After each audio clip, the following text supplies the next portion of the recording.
I haven't really prepared much to say to you today. And I haven't planned to do any group work either. But there are a few people that I have asked to say some things to you. That'd be interesting, wouldn't it? So last week, John spoke about covenant. And what had been on my mind, I had the opportunity to chat to some people a little while ago about, and they were telling me why they were excited to be part of Lifeline. And I thought it was so encouraging to hear what they had to say that you should all get to hear what they have to say. Now, when I say all, I wasn't really planning for the weekend, youth weekend to be on this weekend and not a very big all. But you guys can share the message as you hear what's said. But there's a couple of verses, or one verse in particular that I just want to refresh your memories of before we start hearing those different bits. And I'm going to try and put three verses together. Let's see how it goes. It worked right when I was reading it the other day. So in Romans 12, there's three different things that I want to link together, or maybe two. It says, from verse 4, just as each of us has one body with many members, and these members do not all have the same function, so in Christ we who are many form one body, and each member belongs to all the others. It then says, in verse 10, be devoted to one another in brotherly love, honour one another above yourselves. Never be lacking in zeal, but keep your spiritual fervour, serving the Lord. Be joyful in hope, patient in affliction, faithful in prayer. And then it says, bless those who persecute you, bless and do not curse. Rejoice with those who rejoice, mourn with those who mourn. And I think when we hear Anthony's testimonies, we have an opportunity to rejoice in terms of what God's doing amongst us. When we see the video of the Children's Weekend Away, we have an opportunity to rejoice at the blessings that God rains down upon us. I think it's interesting Neil picked up that line in that song this morning because it was just echoing with me about God's blessings raining down on us. And there's so many different ways in which God's blessing rains down on us as we're in covenant with each other. And sometimes when we hear in testimonies, I think we're actually very good, particularly in testimonies about appreciating the church, appreciating the community that we have. But I don't want us to get slack in that. I think it's important that we keep on appreciating that, keep on thanking God for this body that He's put us in. I just wanted to emphasize a couple of things that Anthony said. I feel he slipped it in as a testimony, but I think he's perhaps got more to say than a testimony. Just kind of sneaked it in with an extra little point there. But as a church, God has been speaking to us about writing things down over a number of years, and we're still not very good at it, although we're trying at it. And I found it interesting that God told Anthony, or Anthony felt just to do this thing, these video blogs, for no particular reason. And he just did it obediently. And then the reason came, the opportunity emerged. I just find that interesting. I think we should make sure we note in obedience the things that God calls us or leads us to do. We can't always see the big picture in terms of how it links in, but the step of obedience is really important. And talking about Anthony's blogs, let's have a look at one of his blogs as a launch pad for this morning. You can see why Seth picked him, can't you? But I'm sure we can all understand why God picked him first. An attitude of gratitude. And that's what I really want us to grasp, an attitude of gratitude. I've set a question to a few people, and today we're going to hear from Hans and Cadian, from Sally and Egerton, from Toby Simmons, from Jolie. Maybe I'll share a couple of stories myself. The question I've set these people is, what do you appreciate about being part of Lifeline? And the question I want you guys to ask yourself as you're hearing what these people share with us is, how does that make you feel? When you hear these people talk about what they appreciate, what they benefited from, how does that respond in you? Because if we're crying with those that cry and rejoicing with those that are rejoicing, there should be a response when we hear these things. Hans and Cadian, where are you? You guys set? Is it Cadian? Do you want to come up? Cadian's looking at him and saying, "You never told me."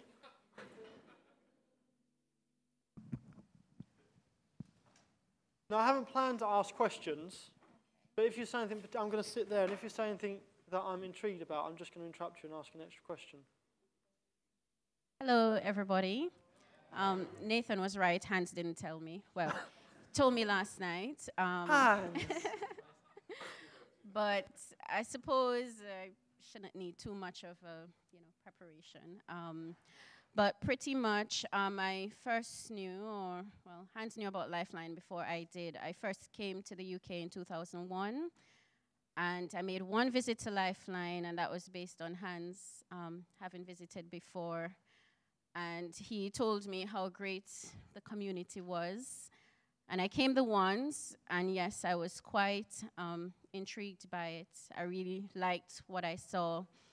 At the time, though, we were part of another community, and, we continued to be part of the other community. While there, my other community was, a lot of, as Anthony was saying, precise theology, or, was being taught, a lot of what I call heavy stuff. There was a lot of study of the word, and, lots of terminologies, and, trying to figure out how God works. Through those years, I've always, there was a part of me that felt, yes, I belonged there, but then there was still something that I thought was missing.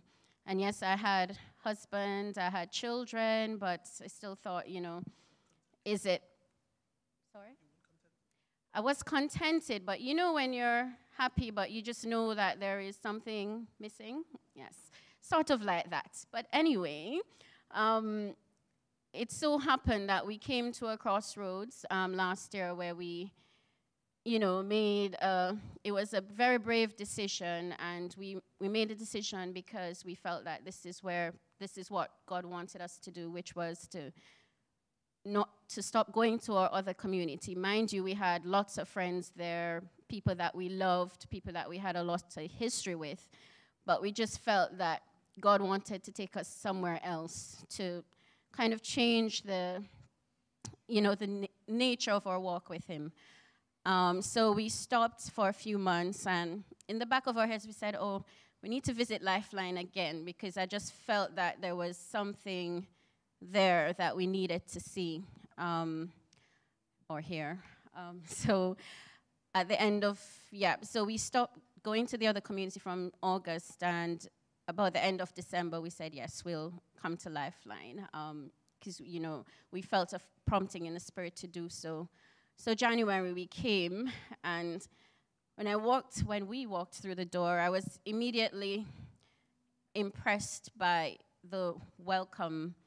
Everyone was smiling, saying hi, and a lot of people never saw us here before, and they came over and said, oh, hello, you're new here. I was really touched by that because, I've been in other communities, and I've not seen them welcome people like that. And, it didn't matter where you came from, where you were going. They were just, happy to see you come through the door.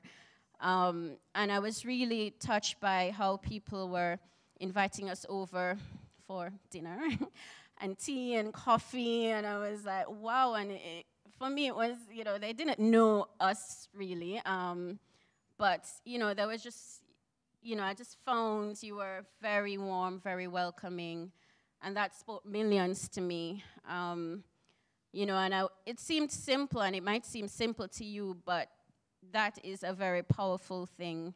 And as the months went on and we got to know different people, and, just hearing different testimonies and seeing how God has worked, and I thought, God really works powerfully in this church. And I have been for the last, 9 months, powerfully touched by it all. I feel very privileged to be in your midst, and I don't want you to be, proud, but just acknowledge that God has given you a gift, and, the gift of outreach, of making people feel special no matter, what stage of life they're at. I think that is really something. And, I believe that walking with God at the kingdom is it's pretty basic. We look at the life of Christ. He was very humble, but he touched so many people's lives. And, he judged when it was necessary, but there were lots of people that, he didn't seek to be harsh with, even though in our minds, they deserved it. But he showed compassion, and I think that is very key. Hans, you want to say anything?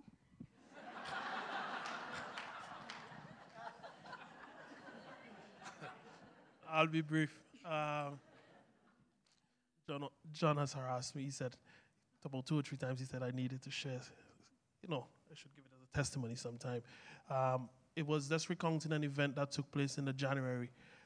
So we visited, I think, in December. Then we came twice in January before we were away for a while.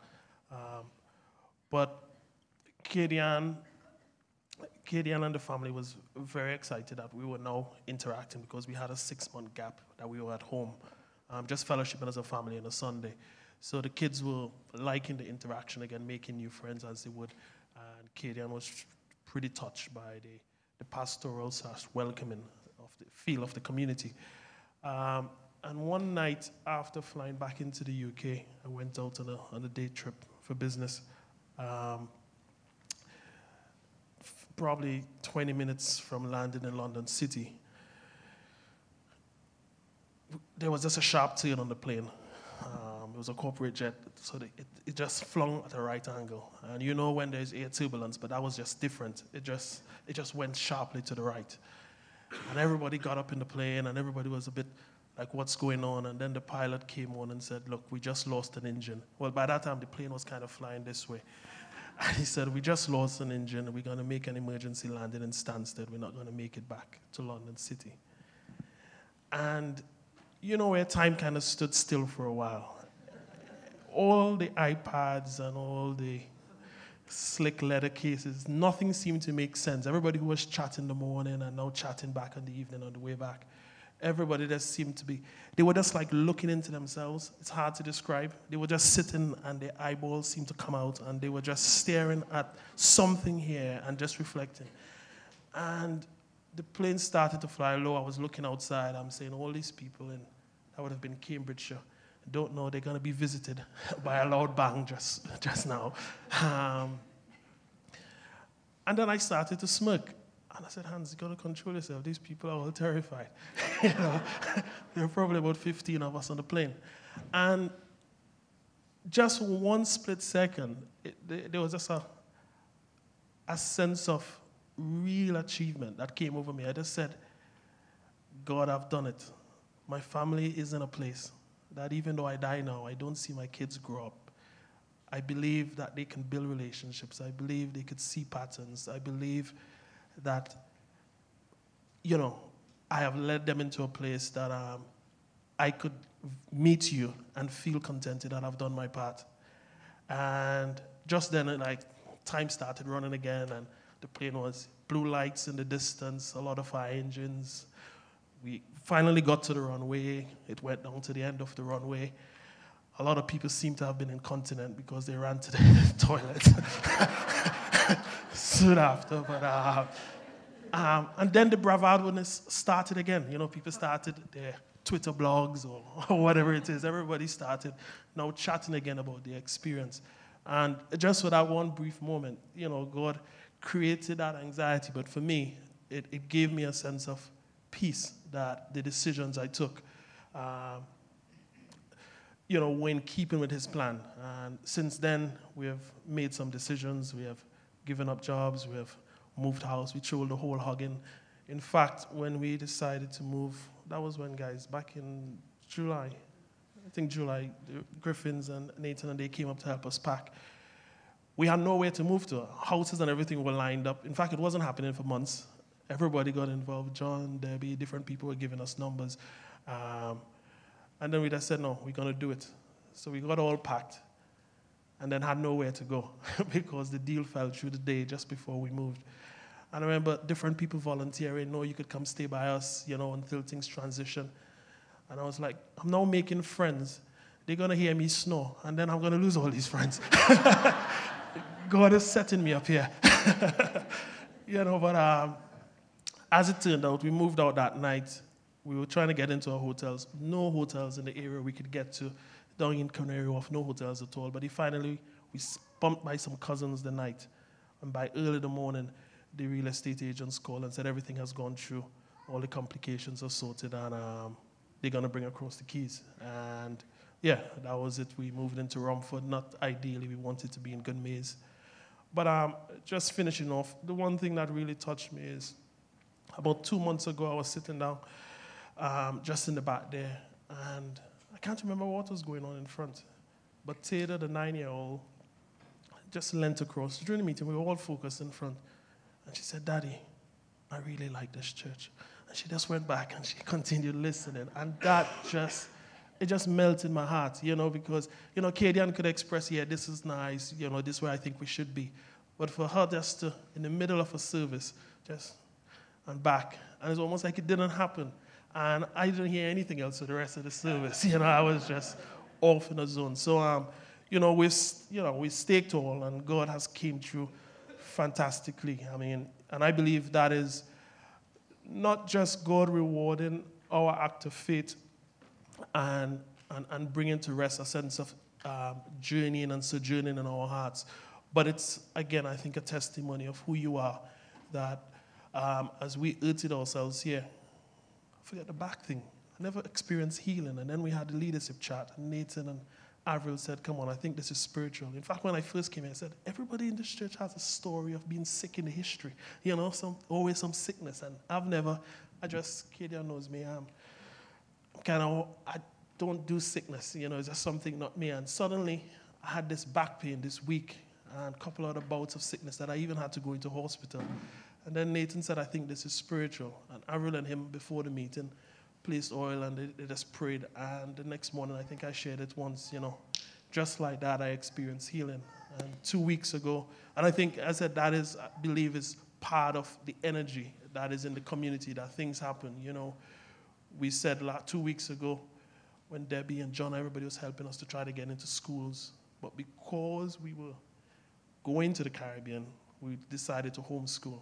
And a couple Saturdays ago, we said, look, we're planted here now. Maybe homeschooling was part of that design of softening the blow for the kids. What if we tried to get them into a school? And we tried for St. Edward's. Everybody told us it was good. But nothing was happening. And then 2 Saturdays ago, we said, look, we got to apply some faith and see what God does. So probably to get the kids into some other school, and probably, Katie, and you're doing some locum work. And then I will then pass the baton to you for the income earning, and then I could try to find a job in the local area.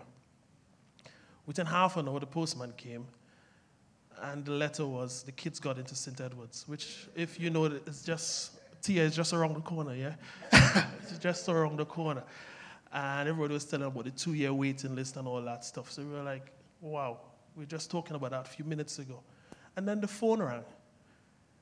And it was Kadian's old job, saying, if you want to do casual work anytime you're free, feel happy to come. We'll provide opportunities. And she was there yesterday, the first day.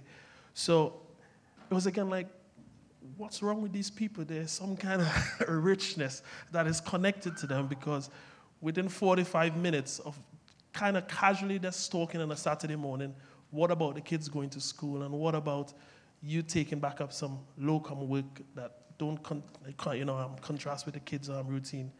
God provided 2 opportunities. These kids got into the school and then the job. So I think we're in a very rich period. God has manifestly demonstrated that he's in this process. And more part of that than the favor and the blessings of God is just seeing the expression of everything that is shared in the front, lived out in the lives of all of you, of all of us, on a week-by-week basis. And I think that is our greatest treasure. And however long it took us to get here.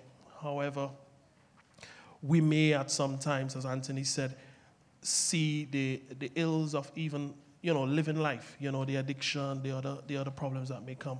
Let us never forget that God has given us an extended family, which we call community, and we need to treasure it and not just look at all the ills.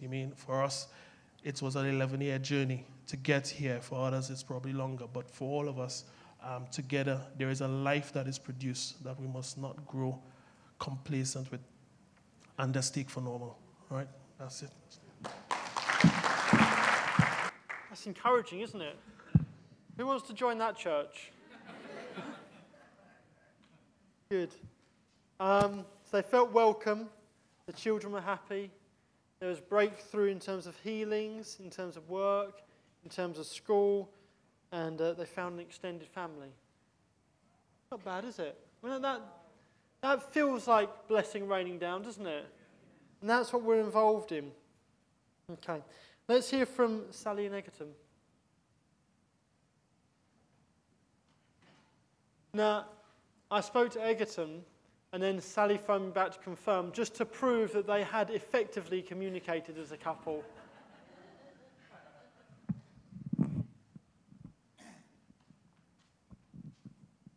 Good morning, everyone. We came to Lifeline about a year ago, this September. What happened came about just, I felt I had an itchy feet, as you call it. I felt it is time to move. And I said to Sally, I think it is time to go somewhere. Because there are certain things that I was looking for, and I felt I was not getting. In some ways, it was where we were was wonderful, but there was something more. So I said to Sally, come on, let's look for somewhere. We tried some other churches, and then eventually God just led us to Lifeline. Sally says, why don't we try Lifeline in Mayfield School? We came for the very first time. Sally will tell you what happened after that. And I should just add from my side, I was very resistant to moving because not just because we'd been at the previous church a long time, but we had very deep friendships there. We'd been really blessed. It was difficult for me. We'd been trying another church. The week before we first came here, we went to a different church in Ilford, and I was just in tears the whole way because nothing wrong with that church, but it obviously wasn't where God wanted us. I was in tears the whole way. So we came the following week with sort of a mix of excitement and trepidation, but it was just like when we went home, we obviously talked about it, but it was like a glove that fitted. We remember coming up to the door. I remember so clearly coming in. I think worship had just started. We sat over there, and there was somebody like throwing their little toddler up in the air as part of the worship. I think it might have been Tim, as in Tim and Michelle who left. I'm not sure. I just remember the worship was so vibrant. I think Avril was preaching, and it was groups. It was small groups. John was here too, and Dawn. There was a lot of banter and little jokes, and like a family should be. So we went home at the end of that. I remember the kids went out, and Ruby, I don't know if she's here. So many people did small things which are really significant when you first come. Ruby remembered Malika's name for the next week, made a special effort. Lisa with a little baby now, was on the door, came out after the service, because we went out quite quickly out, and then she came out and chatted.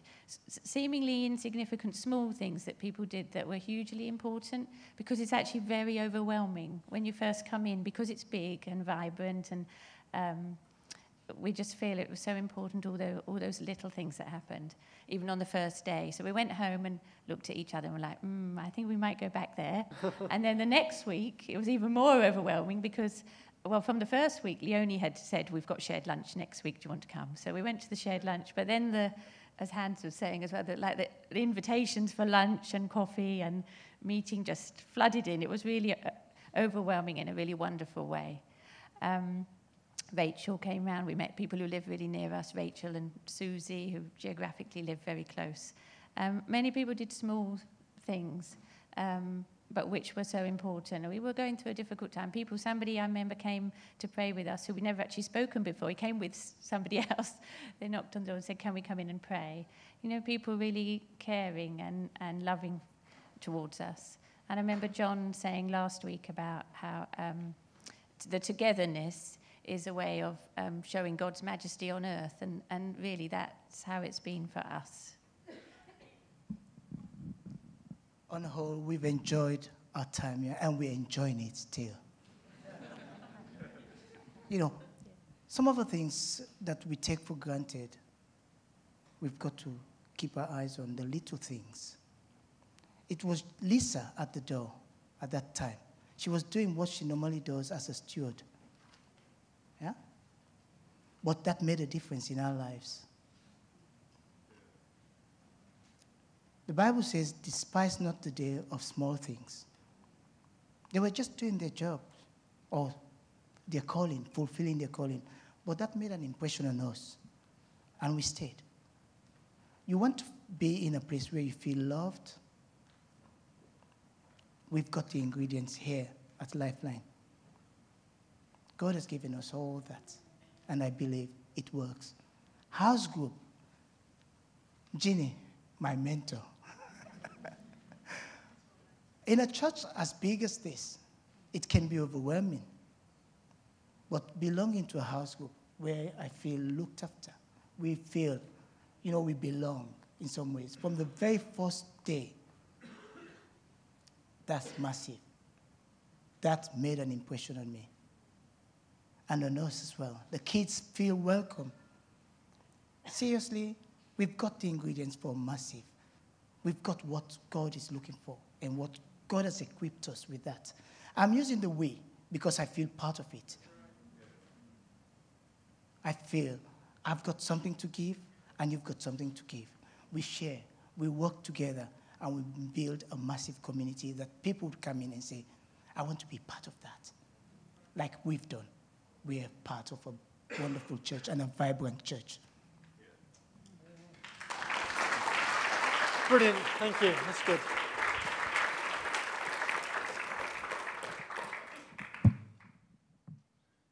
That's a good reflection to get in this as a way of showing God's majesty on earth. Now let me just pause for a moment.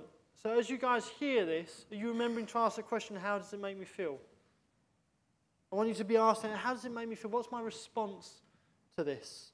Lots of good things, but what do we do with that? How do we rejoice with that? We're going to come back to that, and I think we're particularly going to use worship as a way to respond to that. But I just want to make sure we're asking that question consciously. Now for a video clip. We've got a live satellite link up, which isn't by satellite and isn't live. Is it ready? Cool. Although I've been away at university for the last few years, I've still felt really connected to the family, the body here at Lifeline, because people have been reaching out to me and just sending emails, sending me texts, asking me how I'm doing, and just showing love and care through that, and it's really spoken to me. And actually, that's been the case throughout my whole life, because growing up in Lifeline, I've always had a group of people around me to support me, whether it's been Lions Gang from a really young age, or in youth, I've had leaders around me and people just offering prayer, support, and that's always been something that has demonstrated God's love to me, and I'm just thankful to God for giving me those people. Good. So it's good to hear about someone that's grown up amongst us as well, isn't it? Now you can tell that he was schooled by Anthony McKernan. Very pithy, very sharp. Jolie. There you are. There you go. Good morning. So I've got a bit of cold. Where will I start? I can remember when I just started coming to Lifeline. It was about 6 years ago. But I knew some of the members of Lifeline almost a year before, which I met them in Southern Mother Group. I was new in this area, and I met Christine at the school when I was dropping Patrick's school in year 1. And I happened to ask her, do you know anywhere you take the kids for playing? Or, And my English wasn't that good. I'm still improving. And then I was struggling to have communication with her, but she managed to tell me where is this place. And then I went, and I remember Julia John trying to speak French so I can be connected. And I met lovely people, Sally, Elizabeth, and I become part of their team.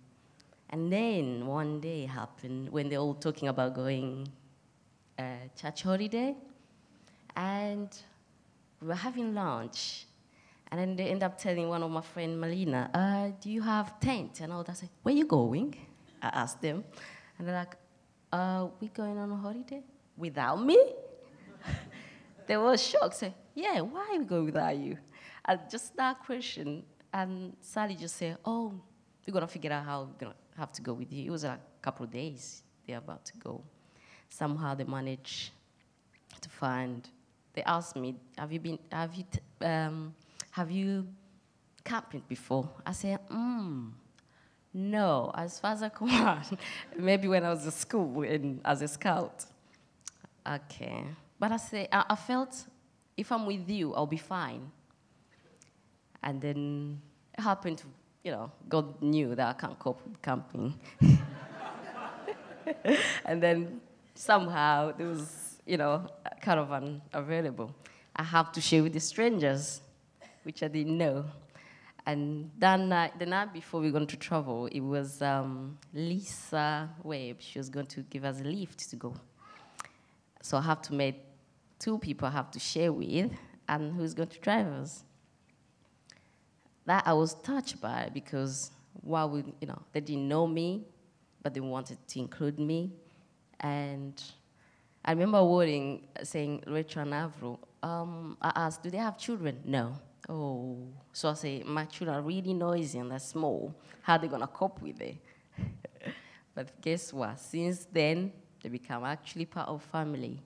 And that was, for me, was in process of meeting people and looking different. And that time I was actually attending another church because I wanted actually to meet up with God. But the church I was going, it was like when you're in the church, yeah, it's all lovely brothers and sisters, but outside, really completely different. And I remember going, but I never feel included, I never feel settled. And it was, go back to church holiday that week. The last week, I remember Avro asked me, we would like to invite you to church. I said, which church? Lifeline Church. So me not knowing, I thought it was just friends together. No church, because I saw everyone all know each other. And I remember my children get lost everywhere, thinking everyone is Lifeline. Yeah. So I said, oh, yeah, I'd love to. When I came, just entered and they were worship. I said, oh, where this has been. I feel that's what I needed. The welcome, the people I know already, so I was feeling part of them. And then go to church and worship, it was like, oh, I'm at home. And since then, I never left. And I'm still blessed by a different thing again, and life has been just, up and down. And I've seen my family become actually my real family. Forget about friends now, they're like family, because when I recall, when my son was ill, all these things just happened. I was actually overwhelmed. The love, the care. And I actually saw, in the middle of that, I saw God walk with me through people. And I sit down and I say, you know what, God, I think I might have taken for granted the love you give me through these people, friend, family. But actually, I sit back and I look. Maybe this happened for me to sit down and look and appreciate. And actually, I am really grateful to be part of Lifeline and to have extended family. And sometimes I just sit down and say, God, why do you love me that much? What do I have to give? I asked my question myself, and I said, I receive a lot of your love. Where do I give? I remember I was in a house group, and it was amazing, the stuff they come up that I do. which I didn't know. and I say, oh, so it's not about how big it is, it's just that small, significant, even to be grateful, to be served, and to make other people as well feel welcome or accommodate others. It was that big that God actually, so I find my part as well in a big, as we are all one body. Yeah, and now, again, God just put me in that position again when I have to sit back and I appreciate Him again and see that extended family walk with me. It's been like 2 weeks ago when I've been evicted in the house, and as Hans was saying, packing but not knowing where you're going. So I had really, in that process, I could have just panicked, but didn't, because I've seen God walk through different things before. And I said, I remember my house group and my friends, my family were worrying, what are we going to do? Shall we do this? But they all already have given place to live. Who's going to feed me? Where, everyone has really given generally. And that is God again saying, you're not alone. I'm your provider. And through my people, your brothers and sisters, they are here. So I have seen God serve me through them. And that makes me even strong. And I'm really trying to explain to my children, and I hope they're going to see this love, this caring, this community, that they should actually grow and actually, even when they're going to go somewhere, to find themselves doing the same thing. I call it like a seed we are putting them, no matter where they're going to go, to appreciate the community we have. So I want to thank you, and I want to thank God that I'm part of this extended family, Lifeline. Thank you. Thank you. I was dying to know who she stayed with on that first church holiday. It was Avril and Rachel. I suppose I've always had an expectation of that immediate impact when someone comes into our presence on a Sunday morning. And we can see how, when people come into our midst as a community, that has an impact. But I suppose one of the things I've always enjoyed about bringing friends on a Sunday morning is as we worship together, there is a presence of God here. I do have an expectation that people be touched as they come into the presence, as we worship corporately together. And it's just interesting to hear Jolie mention that when she walked in that first time, she was impacted. Right. So obviously, we rejoice with those that rejoice. As we hear people give testimony, that inspires us, doesn't it? That excites us.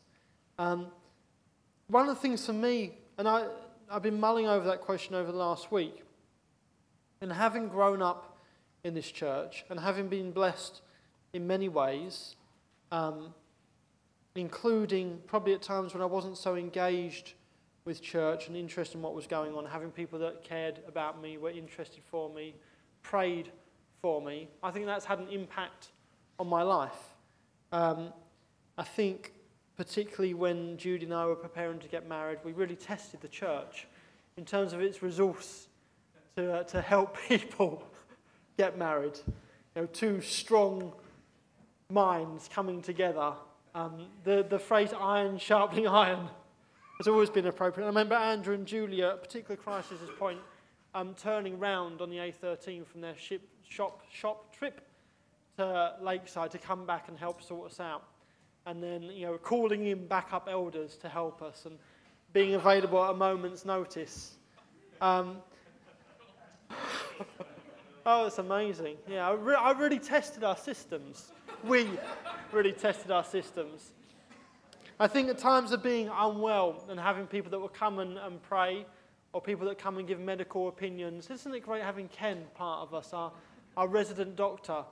I was talking to my nan and granddad the other day because Caleb had German measles, apparently not as bad as measles. It's only very brief, it's not contagious anymore, I don't think. Seems fine, thank you very much. And she said, well, you've got a resident doctor, just talk to him. And even, even people outside of the community understand what we have in the community. And so being so blessed, having that extended family, growing up when we had people visit the house who I knew were, as a child, I knew were interested in me. People that I could practice my wrestling moves on. Really important things as a boy growing up. And I suppose what that makes me, apart from being thankful, is that makes me think, how can I replicate that? What's my responsibility to allow others to benefit from this community? That affects me in terms of my work, thinking, actually, how can I share this community that I've benefited from in my work? That affects me in church when I'm seeing my friends' children. How can I relate to their children in the way that countless people related to me as a child? As I'm talking with young people, or maybe not so young people now, always thinking, actually, I've benefited so much. I've seen that grace raining down. How can I replicate that as a part of my continual worship?